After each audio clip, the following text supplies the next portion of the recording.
be consistent with it. So if you weigh your meat raw versus cooked, it's gonna be a difference in weight. And then if you're gonna weigh your rice, whether it's dry or cooked, completely different. So just make sure you're consistent with whatever method you do, and then you'll be on a good path of tracking your calories accurately. Increasing lean muscle is going to decrease that body fat percentage and then also keep it off. There's two hacks to grow as much muscle as possible. Ooh, you guys listening to this? Yeah, 2 hacks. So the first one is... It's Jacob. What's going on? Welcome, man.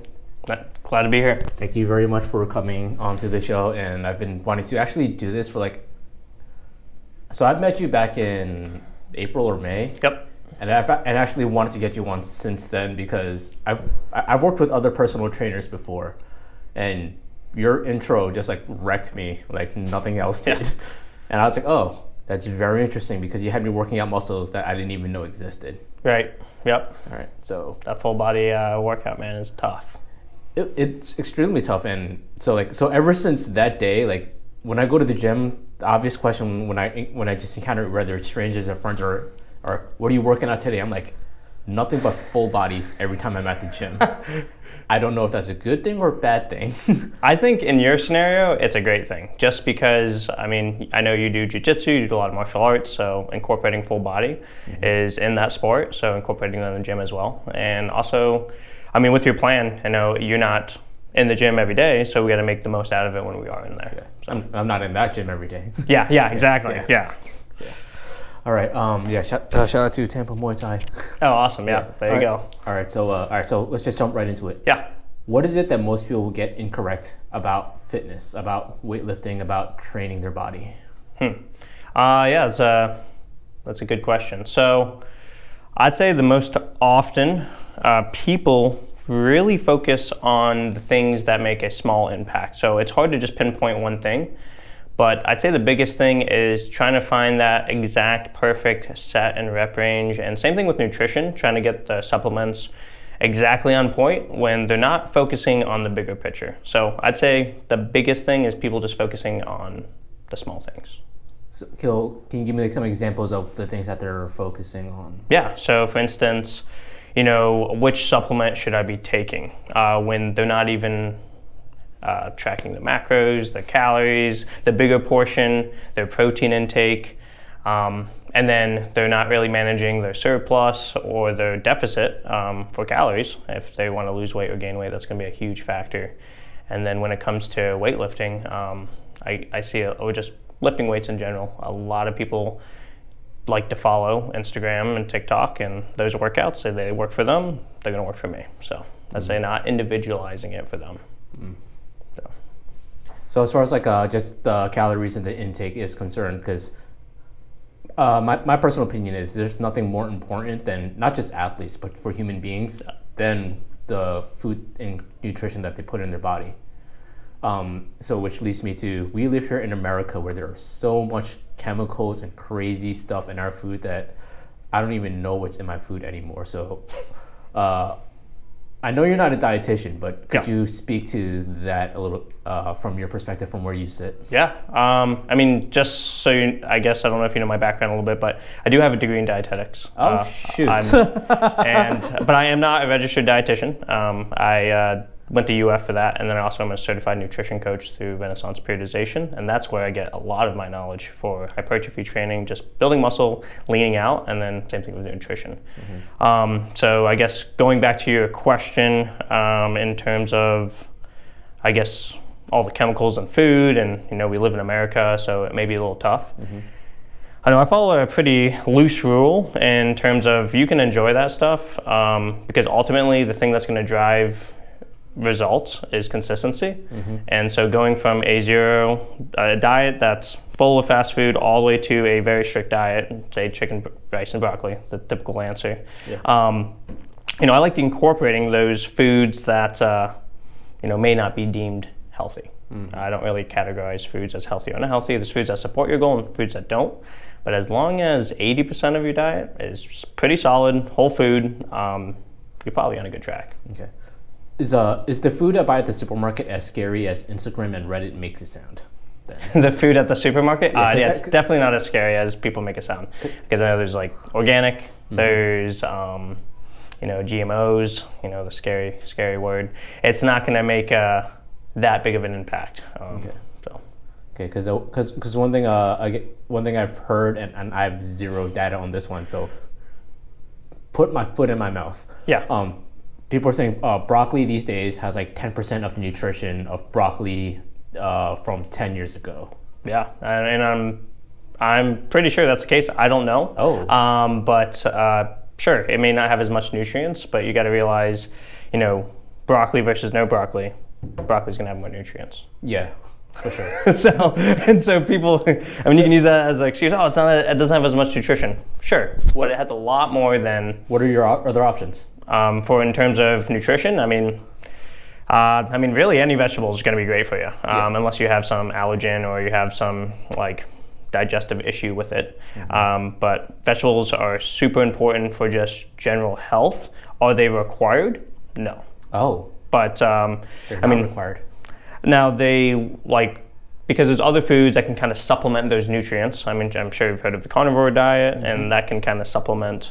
Meat and liver have a lot of nutrients, and so it really comes back to the essential nutrients, which it's super easy to do if you have a balanced diet. So you have your whole grains, your vegetables, your fruits, and your meats and dairy. If you kind of have a mixture of that, you probably don't need to take a multivitamin. But if you just want to make sure you have that insurance policy to make sure you hit all your vitamins, take a multivitamin. But in most cases, you don't need it. How does someone know that they get a very good amount of their nutrients? Like, is there a way to measure that? Yeah, tons of food tracking apps like MyFitnessPal, Lose It. I personally use Lose It. And I think that's another factor where we're digging real deep into nutrition when it's a small percentage of what's really going to impact your health or impact your your muscle gain or your fat loss. So I think just a balanced diet, make sure you have some vegetables, 2 to 3 cups, make it now always progressively overload it, just like training. If you eat no vegetables, let's start with 1. Yeah. One a week, that's better than none. And then we can just build upon that, just building those healthy habits. And then same thing with fruits, incorporating that, and lean protein is always going to be a good option, and those healthy fats and whole grains. Gotcha. All right, so what I'm getting from this right now is the food I buy from the grocery store isn't as scary as people make it sound. No, not quite. Yeah. Because I've been struggling because my friend used to own South Tampa Farms. Okay, cool. And so I used to buy meat from him because it was all organic and it was grass fed everything, and the meat tasted so good, and I felt amazing. And then he selfishly moved to another state with his family to give his family a better life. So selfish. That is so selfish. That's so selfish, right? Yeah. And then he closed his farm, so now I've been buying meat from Publix again, and I'm like, and it's probably a placebo effect, but I'm like, oh, this meat sucks. Hey, but in multiple studies, the placebo effect is stronger than the actual effect of the nutrients. Been showed over and over and over. So interesting. Placebo effect, super effective. Super effective. So I wonder if I can convince my subconscious that the food that I'm getting from Publix is just as good or if not better. Yeah, and I bet you'll feel better doing that. The placebo effect does create a significant difference in just life, and for my instance, training, building muscle, losing fat. Placebo effect's amazing. So, all right. So, interesting. All right. So as far as weightlifting is concerned, well, for starters, why did you get into personal training? Because I know you had a wrestling background, you had an athletic background. I'm assuming you played other sports. You're built like an athlete. Yeah. I'm seeing you right now. So. What's up? I'm seeing you right now. Yeah. I've been athletic my whole life, but I'd say the main sport that I pursued was wrestling and weight training. So weight training was before wrestling. And to be honest, I wanted to really pursue dietetics, nutrition. That's why I pursued the degree. And I wanted to impact the general population. So when it comes to athletes, not so much of an emphasis there, and more specifically the younger generation. So, adolescents, the infants, children, kind of impact their health. because nutrition in the beginning of life is one of the most important things to set you up for success later. And so that was my focus. Now, after pursuing dietetics and getting my degree, I realized I'm going to be in a clinical setting, most likely, which means I'm going to be tube feeding a lot, setting specific macros, and I wanted to be in the field with people, helping them and increase their longevity, their health. And so I decided to pursue personal training afterwards, which I'm dealing with general population. I'm also dealing with some athletic population, and that way I can really make a huge impact. So that was why I became a personal trainer. I've never been a huge fanatic when it comes to weight training, but as soon as it became my profession, then I became completely indulged in it and submerged myself into the field. So are you deeper into weight training or like calisthenic movements trainings, or? I think some calisthenic movements are amazing for because I specifically like focusing on hypertrophy. So building muscle, making it larger. And then, in terms of fat loss, hypertrophy is one of the best routes in terms of longevity and sustainability. So I guess to kind of answer that question, what was the question? Well, the original topic that we got to here was just why did you get into training? Personal training, personal fitness. I just really submerged myself into the profession, because that's one thing is I don't settle for mediocrity. If I'm going to do something, I want to be an expert. So that's the main reason. So. Gotcha. And you say you want to work with regular people. Yeah. Prioritizing them over athletes. Correct. Why? Because the population of athletes is significantly lower than the general population, so I can impact more lives if I focus on the general population. Not saying I don't enjoy training athletes. I actually probably prefer that. They're naturally more driven. The alignment is already there. I enjoy training athletes, and I do have quite a clients who are athletes, so yes, and then I can really really focus on the small things. When it comes to the general population, we want to focus on things that make the biggest impact, because their life doesn't revolve around, athletics.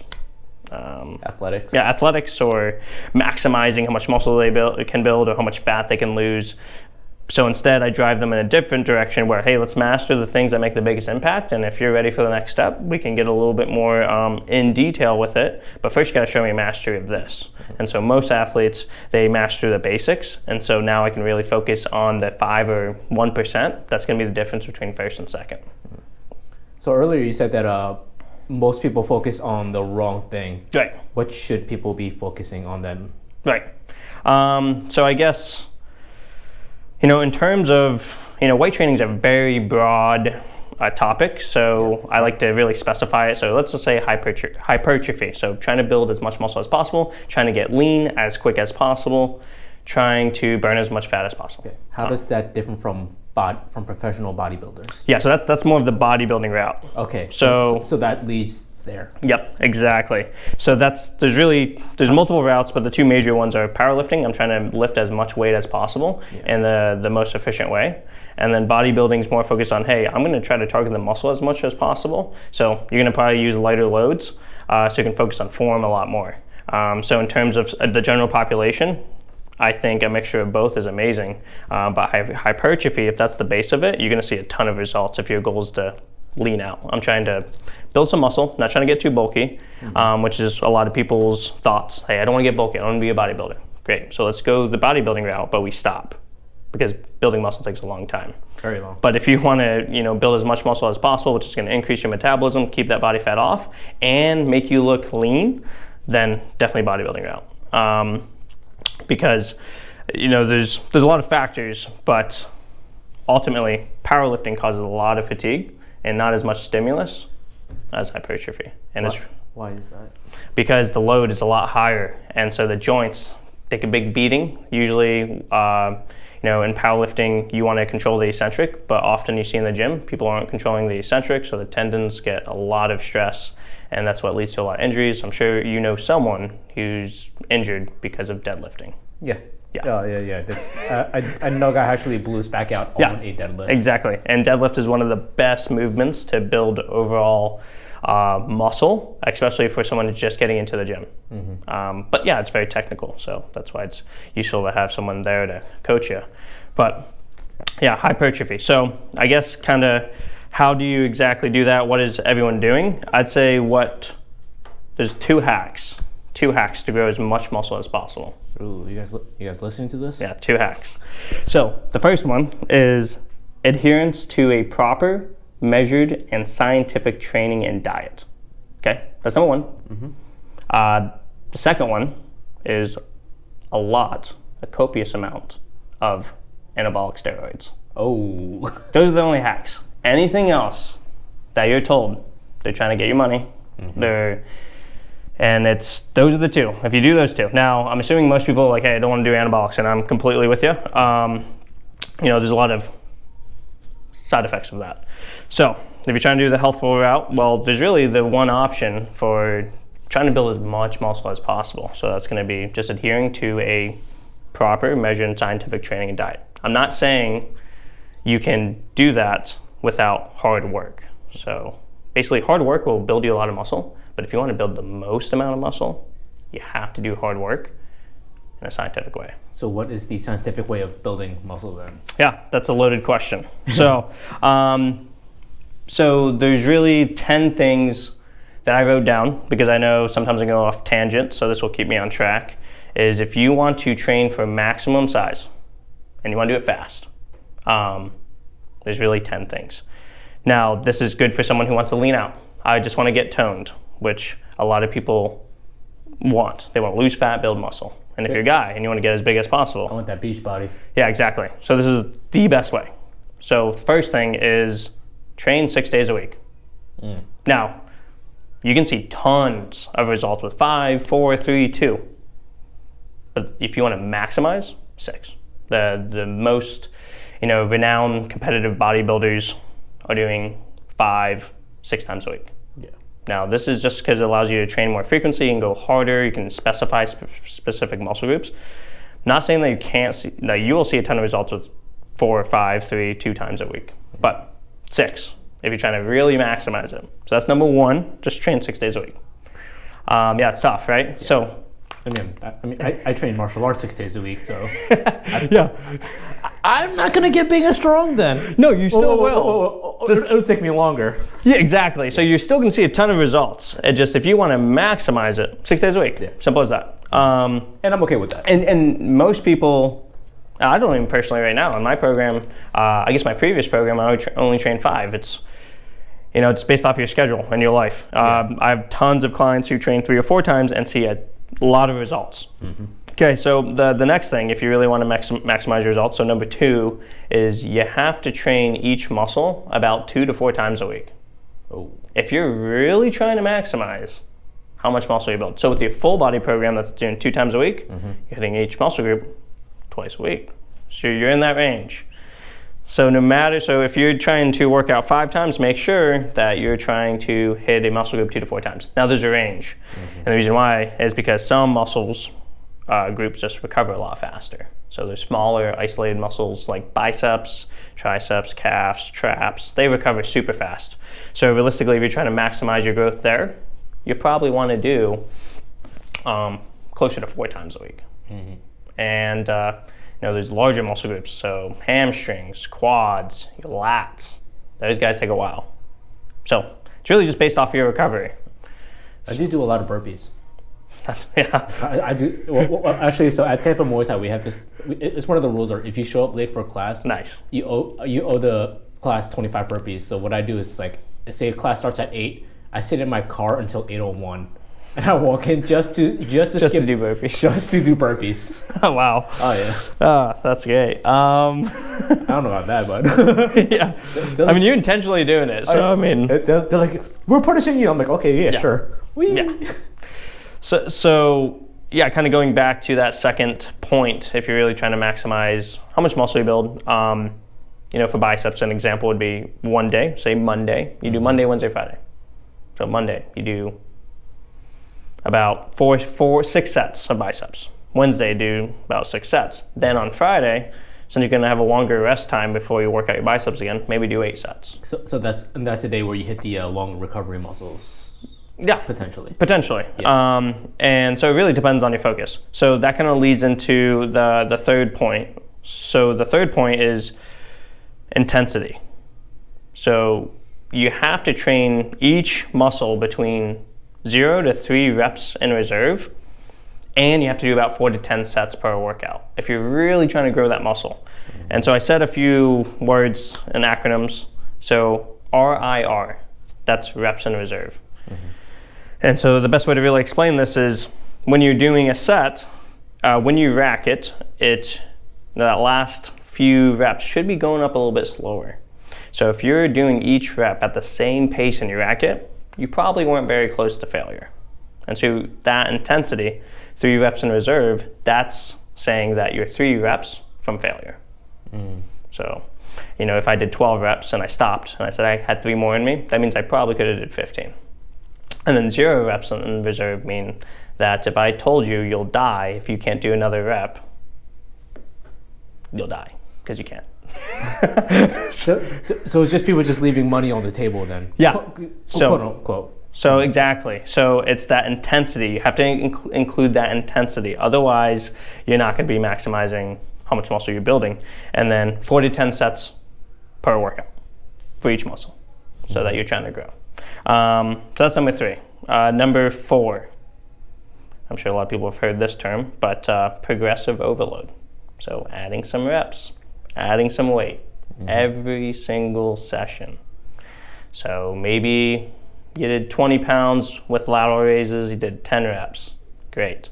Next week, you either increase the weight or you increase the rep count. So maybe do 11 reps. The next week, I'm doing 12 reps, and the next week, 13. Okay. Very important. Yeah, because some people they go up in weight like every month. Yeah. So you gotta increase it, and sometimes it's not feasible to go up by 5 pounds for a specific exercise. So, for instance, bicep curls, it's going to be extremely hard to keep up with the reps if you increase the weight by 5 pounds each time. And you need to make sure your technique is identical because you can easily cheat on a lot of reps. So we want to try to target the muscle here. So move with purpose, and you'll probably see a lot of results. I'm sure you see a lot of horrible technique at the gym. Yeah, but the thing is as long as they have that hard work, they'll probably see some results. They're also going to see some joint pain probably down the road. But they're going to see some muscle growth. So intensity is so important that it can override, technique, which technique's super important. You could, if you're really, so on the topic of how do I build muscle as fast as possible, yeah, you need to add technique in there too. Now the fifth point of if you want to maximize how much muscle you build, how quickly you can lean out, you have to deload. That's a term that I feel like not a lot of people use, but deloading means you have a week where you purposely do not lift as hard. You're doing maybe 2 sets in the gym. You're taking it easy.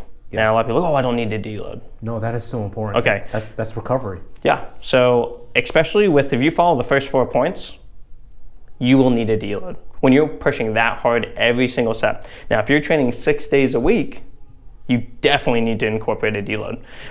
So I'd say usually after 4 to 8 weeks of training, deload. Yeah, so have a week where you come in, you do about 2 sets, just get the blood flowing. We're not pushing all the way to super high intensity, 0 to 3 reps in reserve, maybe closer to 4 and 5, just to maintain that habit. So that's gonna make sure that when you come back and train again, you're gonna be so much stronger. And that you don't get rhabdo. Yes. Exactly. So if you're training with this intensity and you don't take a deload, you should get rhabdo. And if you don't, then it means that you're not pushing hard enough. Yeah. And that hurts a lot of people's egos when I say that. I'm like, hey, if you don't need a deload, it's probably because you're not pushing hard enough. But sometimes it happens naturally. If you don't plan a deload, you'll see people who get sick. Yeah. Great, you get sick, now your body's forcing you to take a deload, and that's your deload. That's kind of your body telling you, like, yeah, you need to chill. You get injured, that's your body telling you, we're deloading.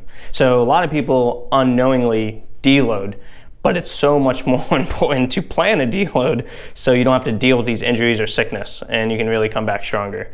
So that deload will allow you to train in your next mesocycle, your next split, to maximum potential. So definitely need a deload if you want to maximize how much muscle you want to build. Not just muscle, just exercise in general. Yeah.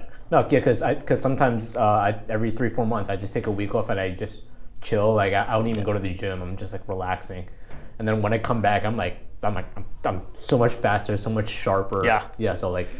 Yeah, a lot of people when they get sick and they come back to the gym, like, oh, I'm gonna lose all my gains, and they come back stronger. Yeah. It's like, wow, yeah, your body needs it. I like using the analogy like in a kitchen, say like a fast food chain kitchen. So over weeks, they accumulate a lot of like food on the floor, it gets under the stove, they clean every day, right? But then eventually they have to do a deep clean. And they pull that stove out, pull out the appliances, clean behind it. A deload is doing that. So if you don't deload and you just continue training, you're gonna get all this gunk and it's eventually gonna build up. It's gonna cause, some disaster in the kitchen, maybe a fire hazard or something. So that's kind of what a deload does. It just deep cleans everything and you can come back and see a lot of results. Never knew it was called deload, but. Yep, deload. Hell yeah. Yep, so highly recommend that if someone's not really planning that out into your program, ask about it or just include it. Now, I'm more on the nutrition side. So the first 5 points are more focused on just like lifting in general if you want to maximize size fast. So the sixth thing, about 1 gram of protein per pound of body weight per day. Does it matter the type of protein? It does. Okay. So preferably, sure, a complete source. So that's going to be dairy and meat products. Red meats. And then the incomplete sources like bread, some beans, rice, everything's got a little bit of protein in it. But again, going back to what we talked about beforehand, if you have a balanced diet, it's probably going to balance out. So it's when you start taking out food groups from your diet, you start seeing some deficiencies. So, the USDA, they categorized food based off of their nutrition quality. So they all contribute something that maybe another food group may be lacking.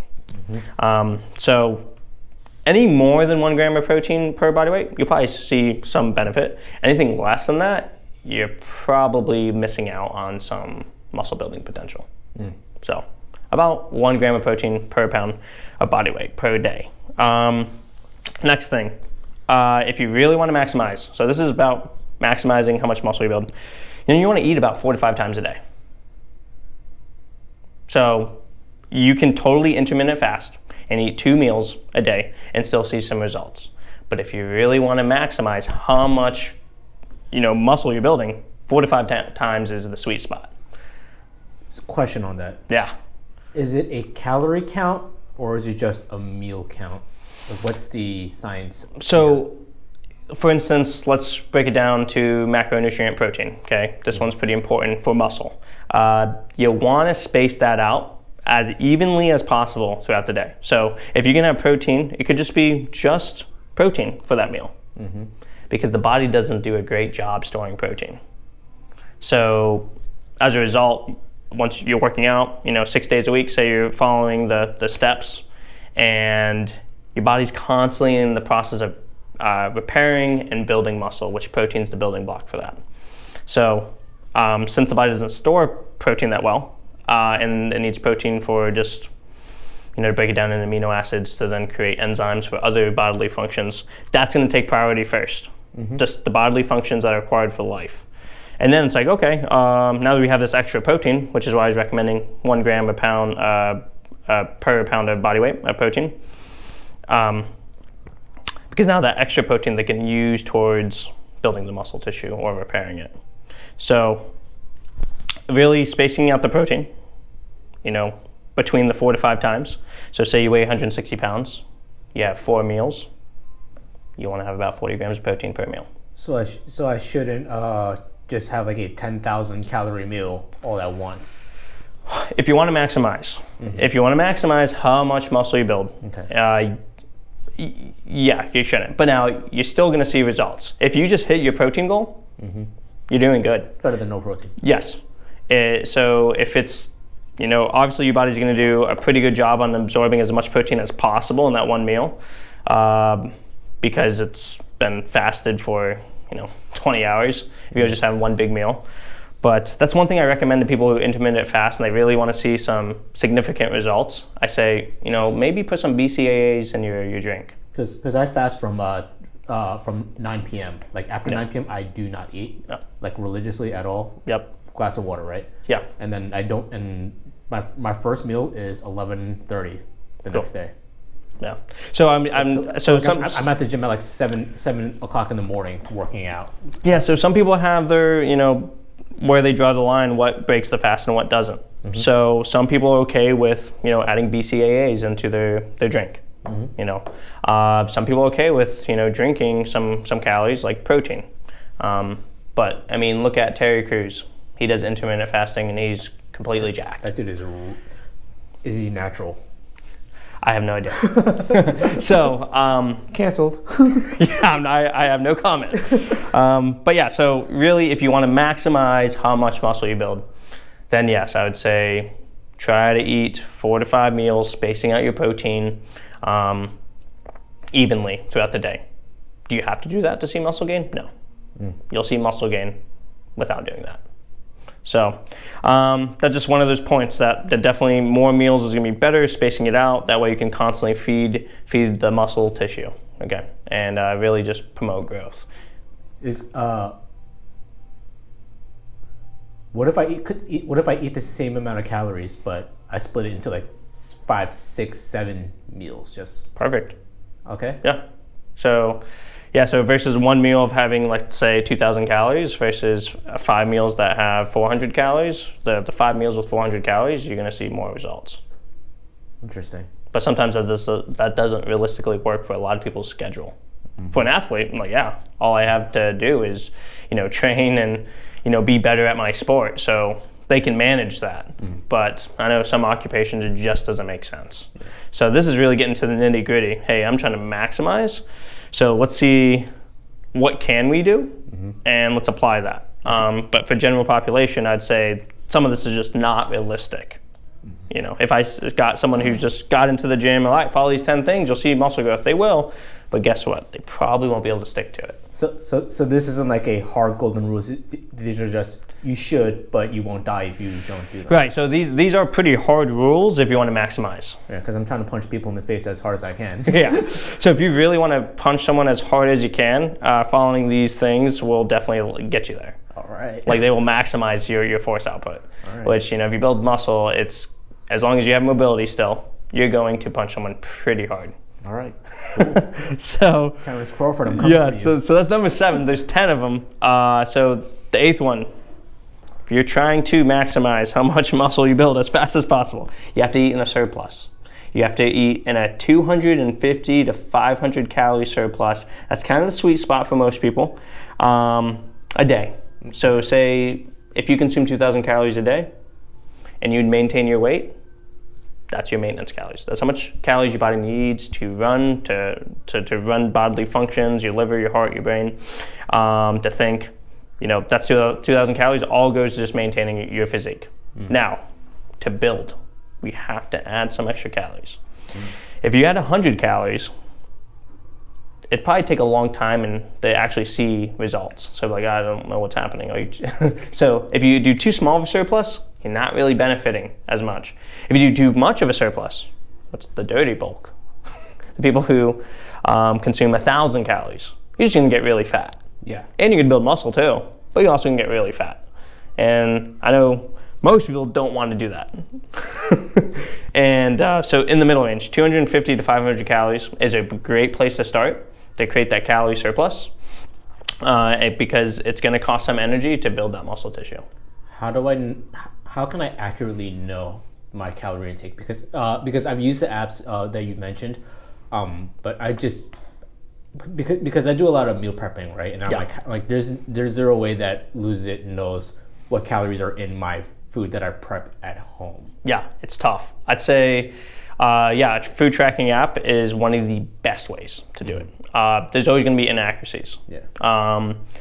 So it really lies into the person who's inputting the numbers into the app. Like that's the biggest error, is that, just tracking it correctly, which is why it's so important to understand how to read a nutrition label and what food serving sizes are, because not everyone's going to be weighing their food. But tracking the food is going to be so much better than not doing it. It's like shooting in the dark versus like, okay, we kind of have an idea of what we're consuming. And then once you do this for a while, like 7 days, you can kind of see the habits you have, and you can track your weight and like, okay, I'm losing some weight at this calorie amount. So if you want to lose a little bit more weight, take a little bit away from it. Most people have a habit where they consume the same food over and over. So, and from there you can kind of build a plan from just tracking. You weigh yourself and track your food, and then you can then eventually figure out, where is my maintenance at. Well, So just consistency throughout consistency. the app. So yeah, first you gotta know how to log accurately and be consistent with it. So if you weigh your meat raw versus cooked, it's gonna be a difference. Very different. And weight. And then if you're gonna weigh your rice, whether it's dry or cooked, completely different. So just make sure you're consistent with whatever method you do, and then you'll be on a good path of tracking your calories accurately. But also just meeting up with a professional is gonna, just once a week at least, where they can kind of check up on you and just help you with accuracy and kind of help you with what foods are going to support your goal, what foods aren't. So that's why, I highly encourage people to reach out to dietitians or personal trainers or coaches, and they can kind of help guide you in the right path instead of you doing the same thing over and over and not seeing any results. And the good news is, usually most professionals who work in the health field, their first consultation session's usually free or close to it. So it doesn't hurt to pick their brain. So definitely just eating a slight surplus. 250 to 500 calories over than what your maintenance is. You're not going to get too fat from this, and you're going to see some significant results in building lean muscle. So 9, get enough sleep. Oh yeah. And this is going to be different. What's the right amount? Do I need to sleep 8 hours, 9 hours, 7 hours? It's really up to the person. Some people can sleep 7 hours and feel amazing. Me, I need to sleep like 9. So just get enough sleep. I've seen a lot of people do everything right. The first 8, knock it out of the park, but they don't sleep. I'm like, it's the number one, state of mind where you get the most recovery. So you're not taking advantage of that. And really in the gym, if you're building muscle, you're tearing down your muscle tissue. And so sleep's gonna make sure it's the most anabolic thing you can do, sleep. There's also something to be said about the quality of sleep too, because some people can get like 8, 9, 10 hours of sleep, but they're tossing and turning the whole night, and they never go past REM, which is when your brain is the most active. Which is, you're not really recovering then. So yeah, exactly. How much do you know about sleep studies and sleep science and how to? Yeah, that's a whole complete different topic that I'm not going to say I'm an expert in, but definitely tracking your REM sleep is super important. And the quantity isn't everything. You need quality. So if you just have high quantity of sleep but no quality, then you're not going to see much results from that REM sleep. So I would definitely seek out a professional if you notice a pattern where you wake up and you're super groggy and tired and you're not recovering on time and you slept 9 hours plus, then I would probably seek a professional, because that's going to really hinder your ability to, lose fat or build muscle. So, and just function. Yeah, exactly. Yeah, super important. And then this last point, number 10. So all the points without this one is not going to be very fruitful. It's being consistent. So it's consistency's king. So you can do everything, but if you're not consistent with that, you're not going to really see as much muscle growth or fat loss as you'd like to see. So you need to be consistent. It's king. So if you follow that one, king or queen, it's the best. So being consistent with all the 9 points, and if you follow that, you'll be on a very good route to building a ton of muscle, losing a ton of fat, or leaning out. Because if you want to lose fat, you have to be in a calorie deficit, which completely counteracts the building muscle part. So If you follow that, you can build a ton of muscle, get super lean, and then followed from building that muscle, you can follow it with a maintenance phase, and then follow that with a fat loss phase. And that fat loss phase is gonna be so easy because you followed those 10 points to a key that you built so much muscle that your metabolism's extremely high and you'll just burn fat just not even trying. Yeah. So that's generally the good route to go. Yeah, I have a friend who's a bodybuilder and he eats like so much fat food, but he has so much muscle. He's like, yeah. He's like, I burn more fat sitting here than you do walking. Yeah. And he's ripped, so I kind of believe him. Yeah, so like muscle is really the best route to fat loss. So if someone long-term wise. Yeah. If anyone wants to burn fat and keep it off for the rest of their life, highly recommend doing weight training, strength training. Just lift some weights, whether it be the powerlifting style or the bodybuilding style or the functional route, calisthenics route. Just get moving, build muscle, follow these tenets, I guess, and you're going to keep that fat off forever. Gotcha. So on the consistency route, we're about to have a brand new year. January 1st. Yeah. You're about to have a lot of clients for the first 2 months. Yep. And I hate to say it, but you already know where this is going. Yep. People will drop off, sadly. Why do people drop off? What can we do to slow that process down or just prevent it altogether? Yeah, so things that you've seen work versus not work. Yeah, Crunch has actually done some research into this. So if people don't know, I do work for Crunch. I'm one of the personal training managers at Crunch Fitness. Very good guy. So we've done some research on terms of January, the new year. We get an influx of a lot of new members. Yeah. Now, after 90 days, we see 90% of the people drop off and they don't reach their goals. Now, the 10% that did actually reach their goal or is still on the track to reach it, 80% of them worked with a coach. So if you really want to increase your chances, I'd say work with a coach. And it's not that the coach has anything super magical, but one thing the coach will provide, and if you don't have this, then you might be in trouble, is they give you a plan. So you need a plan. You might have really ambitious goals, but if you don't have a plan for that, you're not going to reach your goals. Yeah, it's like sailing into the ocean without a map. Yep. And so I'd say my number one advice, if you are starting the new year and you want to kickstart your goals, have a plan. And if you don't have a plan, any Crunch location will sit down with you and map out a plan with you by a certified personal trainer, a plan for only $10. So I would take advantage of that if you don't have a plan. $10 is nothing. That's nothing. For a gains plan? Yeah. So they'll map out a plan. They'll talk about what are you trying to achieve, make sure that you don't have any injuries. They're going to take you on the workout floor, see how you move, and then from there, they take you back to the table and then they map out a plan for you. And you get to take that with you. So super good value.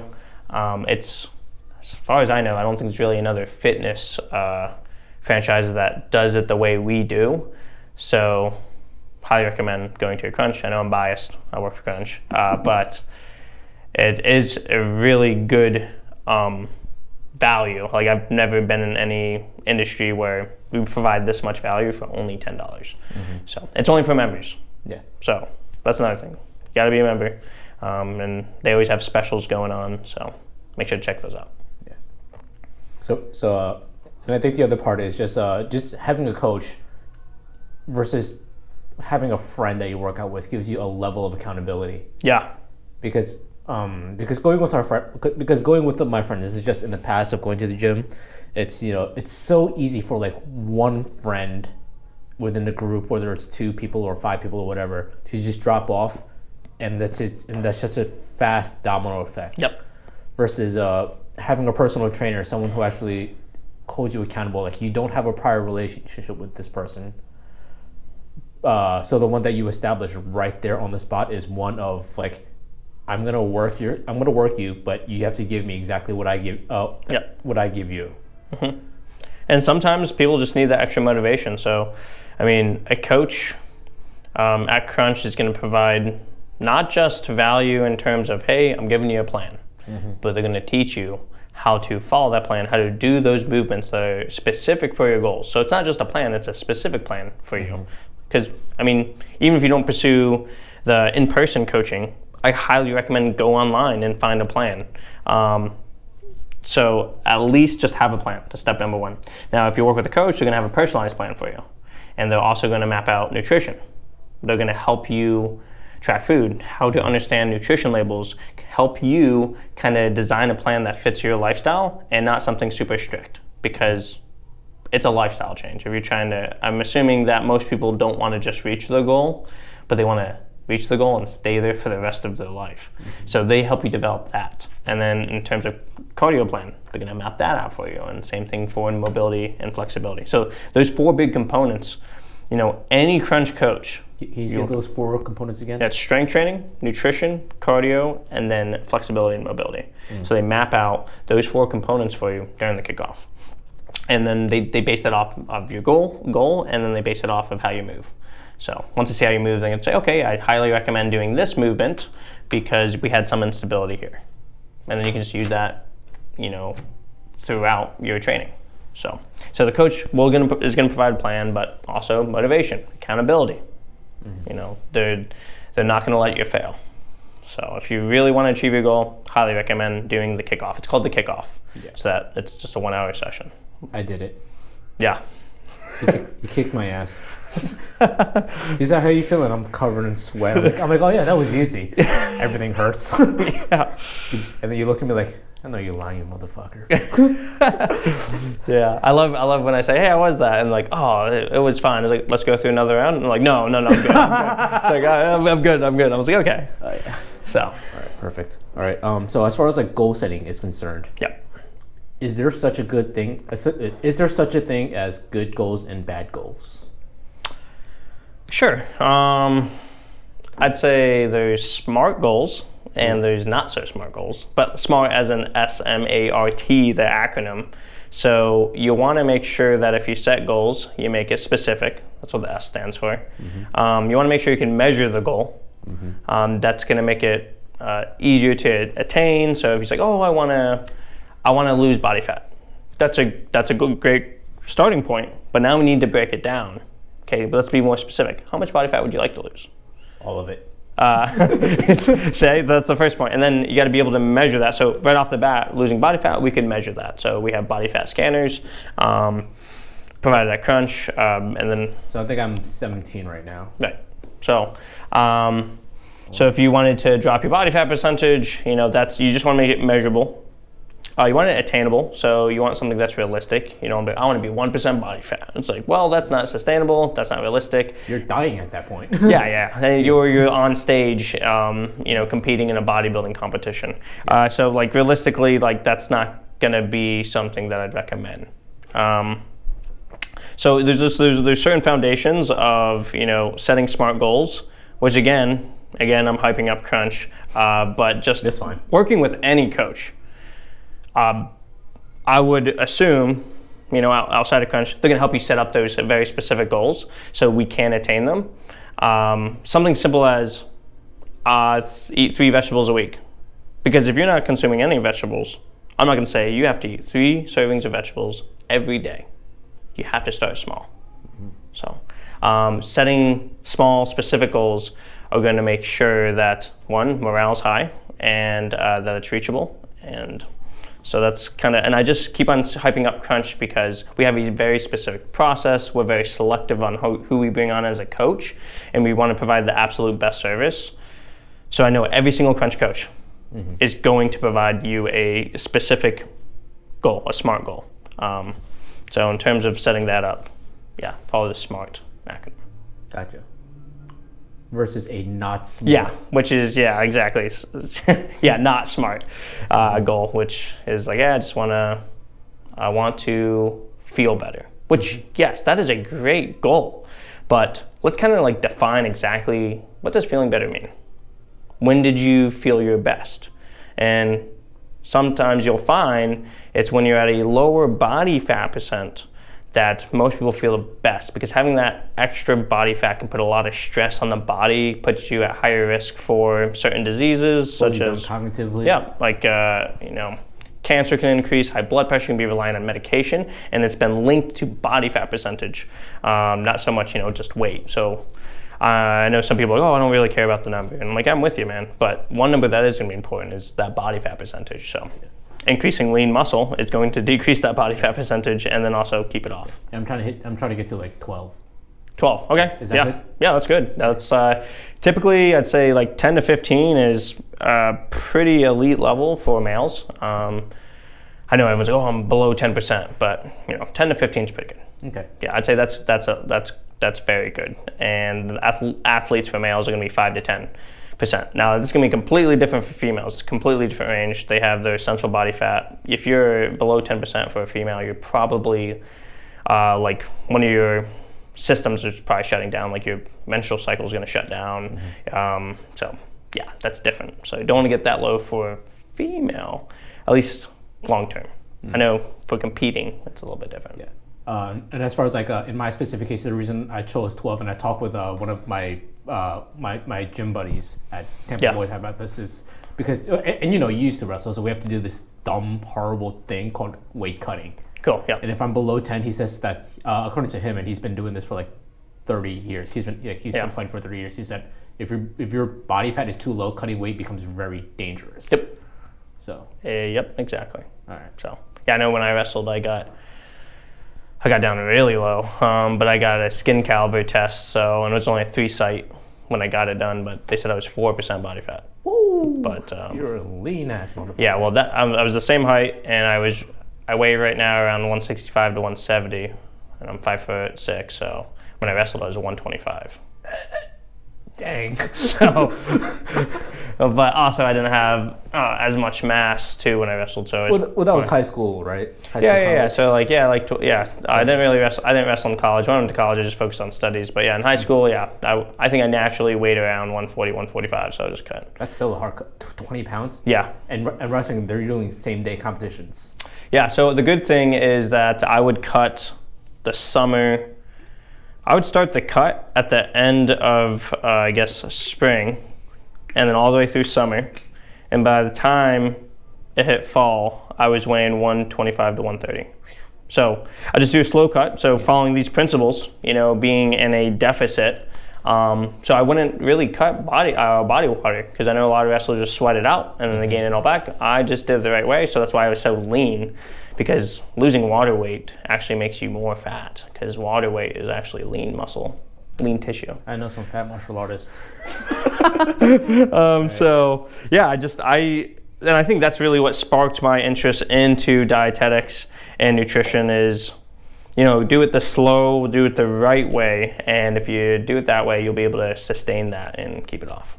So I have to ask then, because you've had an experience weight cutting, and knowing everything you know now, fitness wise, nutritional wise, do you have any perspectives on like the way professional fighters cut weight, where they're cutting like 30, 40, 50 pounds? Yeah, it's brutal. They're definitely using, and then they're doing water weight, and then they're like carb loading like 25, 30 pounds overnight. And I mean, I personally think that's incredibly dangerous, and I hate it, but it's a thing that happens. Yeah, it's part of the sport. So one thing is, there's 3 routes, when it comes to just modifying a body. So you can do it through, or just consuming food or weightlifting. So you can do it the healthy way, right? Mm-hmm. You can do it the body composition way. So what's best for changing your body composition, increasing body fat, losing body fat, increasing muscle mass. And then the third way is athletics. Mm-hmm. So athletics, to be the best athlete, may not necessarily be healthy. No. It's funny you bring that up because I talk with a lot of friends. I've talked with some people, and they're like, it's very fascinating.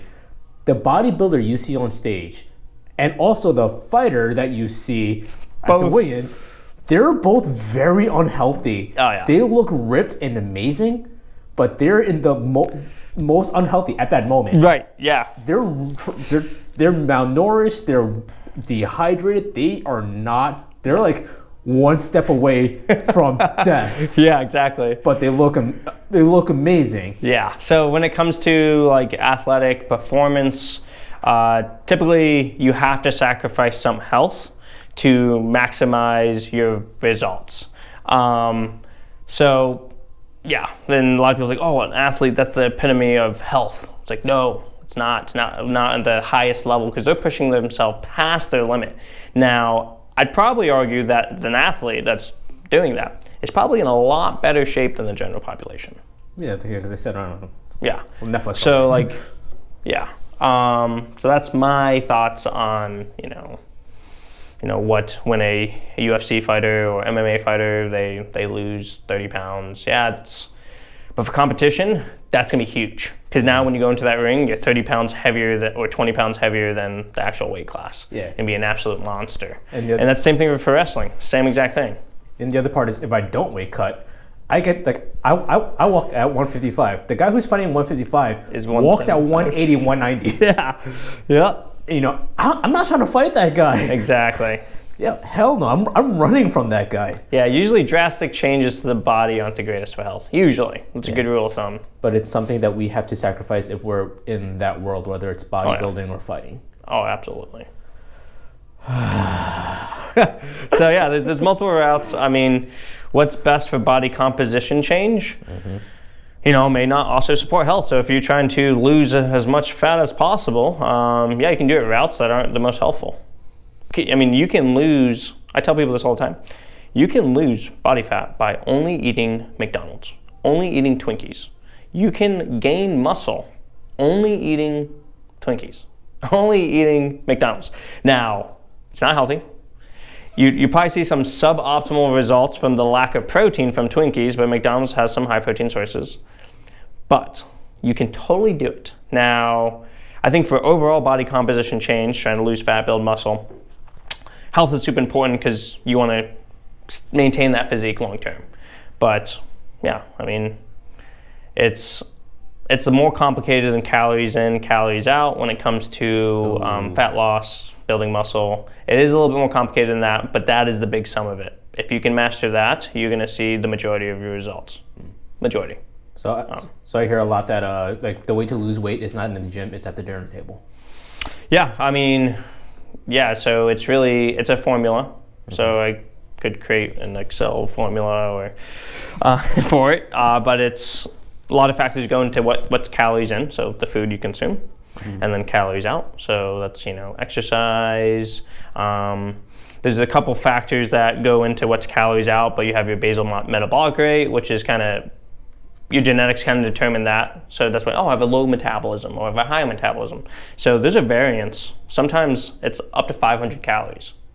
So if we're the same weight, I could potentially burn 500 more calories than you, just because genetically that's how I function. There's some people are just born that way. Yeah, but 500 calories. That's a lot. So to put that in perspective, I always use bananas. It's like 5 bananas. So I can eat 5 bananas more and stay the same way. If you ate 5 bananas more than what you typically eat, you gain weight. I would definitely get that. So, just the grand sum of it. So, a mile.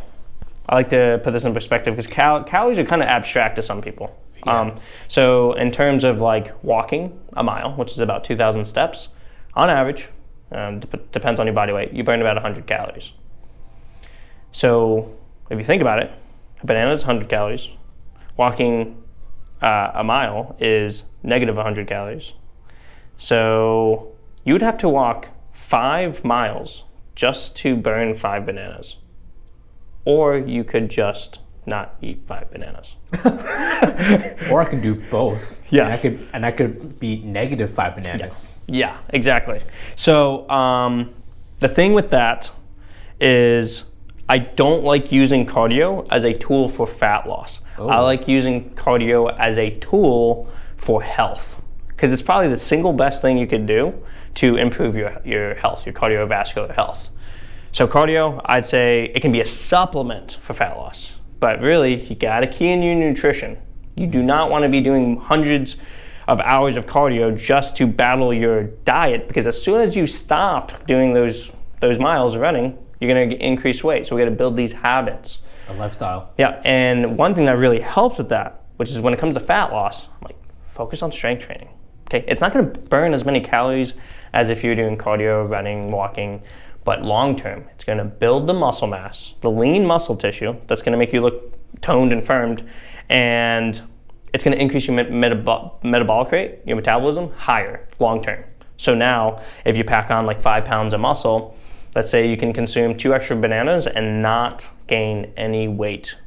So it's like muscle is just very demanding of calories, and if you don't keep up with those calories, you will lose muscle. So I say focus on building muscle, because long term, then you can continue eating those foods. You can eat more food and not gain weight. So just having muscles is like the solution for like 90% of the health problems we have in the US. Yeah, yeah, exactly. But I'd say for like heart function, definitely do cardio.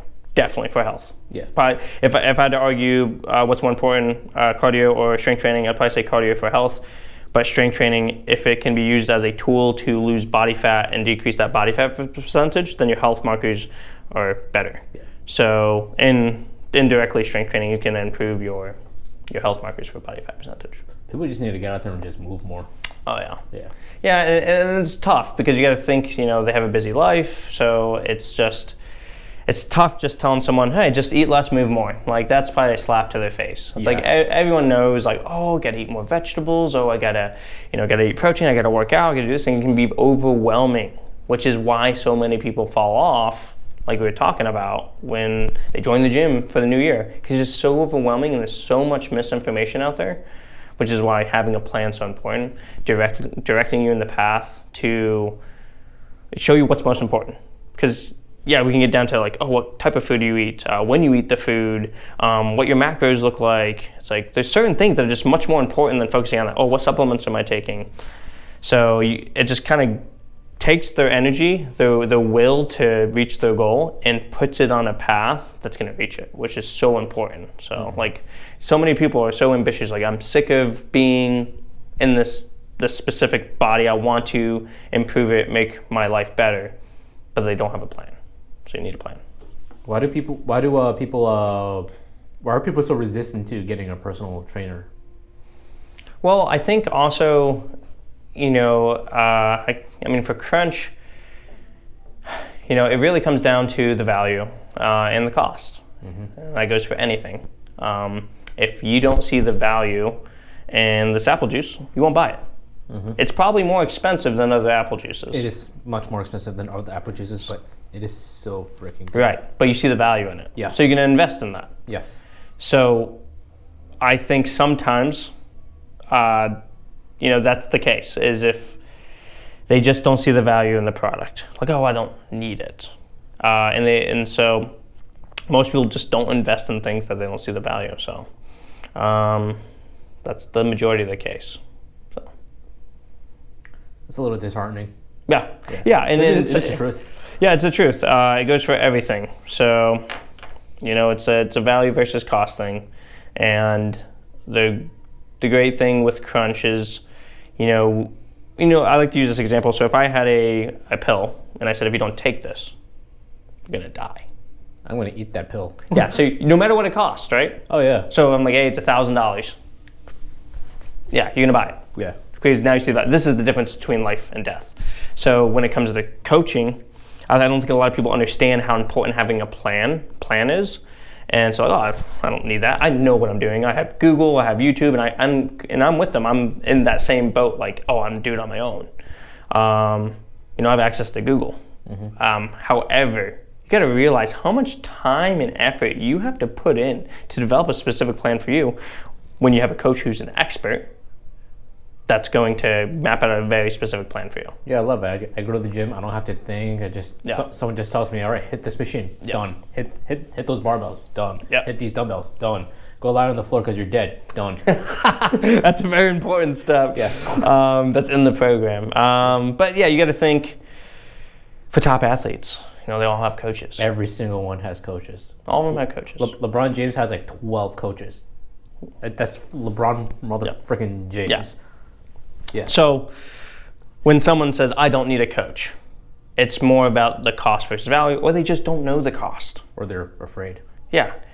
So everyone would benefit from a coach.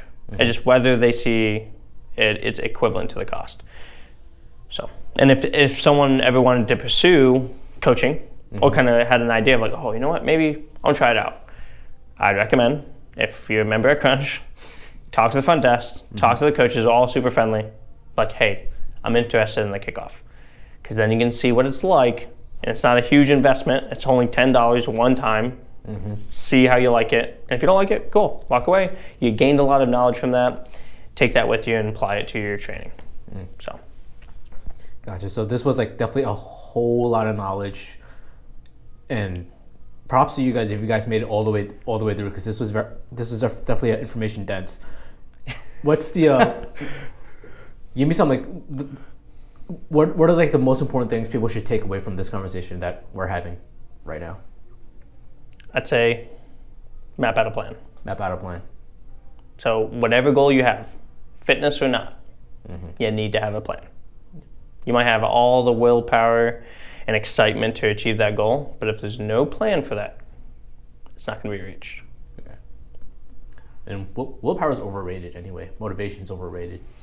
Yeah, it's an effective tool short term, which is why it's important when you set goals, you set some SMART goals, so some attainable goals, some short-term goals, so you can keep motivation high. But discipline's going to override everything, which is why the number 10 thing is be consistent.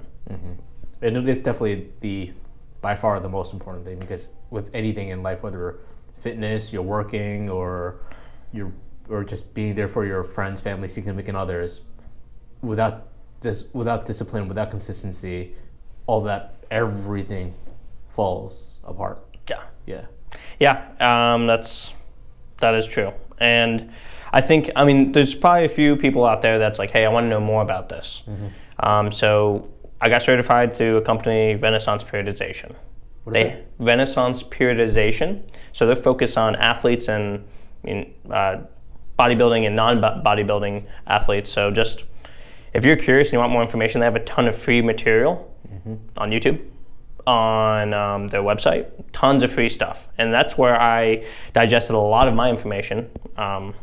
So Renaissance Periodization, I'm going to shout out to them just because they've helped my understanding and development in terms of just impacting health markers, in terms of body composition change and health change and athletic performance. So that's why I decided to get certified through them as well, as a nutrition coach. How many certs do you have? So I have a few. I'm certified as a personal trainer through NASM, National Academy of Sports Medicine. I have a degree in dietetics. I'm certified through ISSA, which is International Sports Science Association, as a glute specialist. Oh. Yep. Ladies. Exactly. Yeah, and if you're trying to build your glutes, the 10 points I just said, all hold true for that. So if you're trying to maximize the size of your glutes, following these 10 tenets. Why is this so silly? I know. Is it, no matter how old you are, just when you bring up the topic of butts and other sensitive body parts, everyone always starts laughing. Right. I love it. Yep. And then Renaissance Periodization, I'm certified as a nutrition coach. So we got 3 certs and I have a degree in dietetics. Okay. But and the thing with glutes is it's such an important muscle, no matter what population you are, whether it's for cosmetics reasons, like you're just trying to get big glutes, whether it's for functionality and you're an athlete, like if you look at any athlete, they all have strong glutes. Yeah, every single one of them. It helps with my kicks. Like, it's so important. It's the center of your body. So if you can strengthen that, you're going to be able to jump higher. You're going to be able to kick harder. You even be able to punch harder because it's all in the hips. So it's super important. When I had my car accident and it messed up my hips, that's when I really started to understand how important my hips are. Because when my hips are bad, my lower back goes out. When my lower back goes out, my shoulders go out. When my shoulders, my knees, everything stems from my hip. Yep. And if your goal is fat loss, glutes are one of the largest muscles in the body. So if you build that muscle, you're probably gonna be burning a ton of calories. In terms of pain, I have knee issues, I have ankle issues. It can be tied to your glutes. It all trickles down, it's all connected. If you have lower back pain, it could be because of weak glutes. If you sit a lot, chances are you have some underactive glutes. And that could be causing lower back pain. So and in our modern day society, there's a lot of sitting. If you sit 8 hours a day and you're not doing any mobility work and you're not doing any activation drills for your glutes, I can, without even seeing how you move, I could probably say your glutes are a little inactive, or they're the cause of your knee pain or the cause of your lower back pain. Since I started deadlifting with you guys and squatting and leg pressing, like my hips got way stronger and my back doesn't hurt as much. It still hurts. Permanent damage is permanent damage, but but since I started just doing all those exercises with you guys, like it's been like night and day. Before I couldn't like walk down the block without like my back on fire. Now I'm like cartweiling, backflips. You can bulletproof your body by building your glutes, and it sounds silly, but it's true. It's like if you think of any wrestler, they all have like big glutes. You're like, what's going on? Their lower body is powerful. Yeah. So, I mean, the answer to everything, takeaway, glutes. I like big glutes and I cannot lie. Yeah, there you go. So there's a takeaway from that conversation. Build your glutes. If you're not, then you need to start. I never knew you could be glute certified. Yeah, glute specialist. Glute specialist. Yep. Were you the one in charge of the with the nice butt pick competition? No, I refused. It's against my one of my tenets. You're not supposed to flaunt like, oh, I'm a booty specialist, so I got to keep it professional. So that's why I'm a glute specialist. So not a booty specialist. I mean, yeah, I am. You said it, not me. I'm sorry. All right, cool, awesome. Where can people find out more about you? Yeah, I would definitely say you can stop by in person if you're in Tampa at Channelside Crunch. Otherwise, you can find me on Instagram. It's Coach Pecori. So Coach and my last name, Pecori. Otherwise, it's just, I'm not a big social media guy, but always can reach out to me through Instagram. I'm relatively active there. Don't post too much, but Instagram and in person is where you can find me. Perfect. All right, final question. If you could have one impact on the entire world, what kind of impact would you like to have? It'd probably be definitely impacting the knowledge of the youth, because that was the main driver why I got into the fitness, just the health field. I just want nutrition education. It's lacking. So. And there's a lot of misinformation out there. So why do you think that is? It starts with society. That's a big one. But how we're raised. In I guess middle school or elementary or just any grade. When was there much talk about nutrition? It's really absent. I had this one lady come in. Her name was Mrs. Lake. She came in like twice a month. Yeah. And that's it. Yeah, and it's brutal. I honestly remember anything I learned from her. And so that's the biggest thing that I would like to make a big impact on, is make nutrition education more available and not so foggy. Like what's good, what's bad, what should I be doing? Because there's so many answers. Like, hey, what should I be doing to do this? And they'll tell you something. They'll try to sell you on something. And it shouldn't be that way. All that misinformation. So I'd say just nutrition education as a whole. Sell you something like, take this nutritional supplement and you'll be fine? Yeah, exactly. Like that's fake. I mean, that's not going to make the big impact that you're looking for.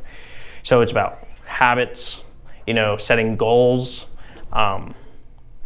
saying, this food's bad, this food's good. No, like there's some food that may not support your goal, but you can still have that food as long as the majority of your diet is, like I said before, whole food, vegetables, lean protein.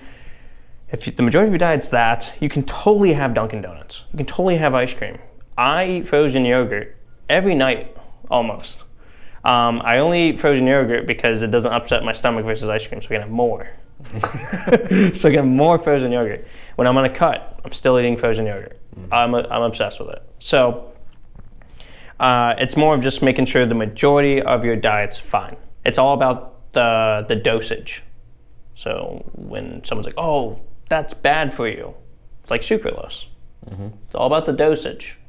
If you're consuming two 16 packs a day, yeah, the may of Coca-Cola, sure, or let's say Diet Coke. Mm-hmm. Two 12 packs of Coca-Cola, sure. You might see some negative side effects. But if you drink one a day, you'll probably never see any negative side effect ever. So speaking of sucralose, because I was taking BCAAs for a little while. Okay. And it did start to mess with my gut, and I know that sucralose does have an impact on gut health. It can.